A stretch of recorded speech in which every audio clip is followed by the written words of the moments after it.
সবার কুশল কামনা করে প্রার্থনা করেছি, সব বাংলায় শান্তির প্রার্থনা করেছি, সবাই যেন আমরা ভালো থাকতে পারি সেই প্রার্থনা করেছি।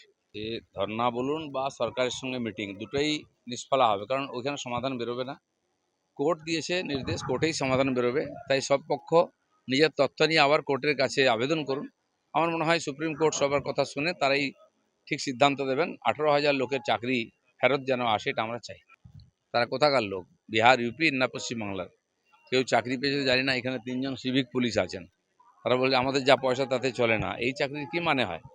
উনি দেওচা পাচামিতে বলেছিলেন 1 লক্ষ লোকের চাকরি হবে, এক ঝুড়ি কয়লাও বেরোলো না, একটা চাকরিও হলো না। এখন মেদিনীপুরে গিয়ে বলছেন 10,000 লোকের চাকরি হবে। আজ পর্যন্ত কত হাজার লোকের চাকরি দিয়েছেন? অভ্যাস টাইম মিথ্যা কথা বলা, সেটাই বলছেন উনি। টিচারদের ডাকলেন কথা বলবেন বলে ইন্ডোর স্টেডিয়ামে, সেখানে পার্টির লোকেরা ভরে গেল, টিচাররা বাইরে থেকে গেল। এটাই ওনার নীতি, লোক দেখানো খালি। ডাক্তাররা নয়, ডাক্তাররা যেমন আছেন, সাধারণ মানুষ পশ্চিমবাংলার সবাই চাকরি হারাদের সঙ্গে আছে এবং সেই পীড়িতা ডাক্তারের পরিবারের সঙ্গে আছে। যারা এই যে হাজার হাজার মানুষ মুর্শিদাবাদ থেকে হিন্দুরা পালিয়ে গেছেন অত্যাচার, তাদের সঙ্গে আমরা আছি।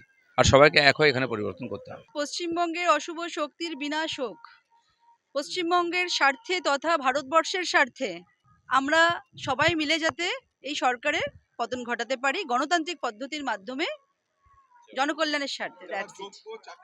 অবভিয়াসলি যতক্ষণ এই সরকারের পরিবর্তন হচ্ছে না ততক্ষণ প্রত্যেকটা শ্রেণীর মানুষ, মানে একদম টপ টু বটম সবাই সাফার হচ্ছে।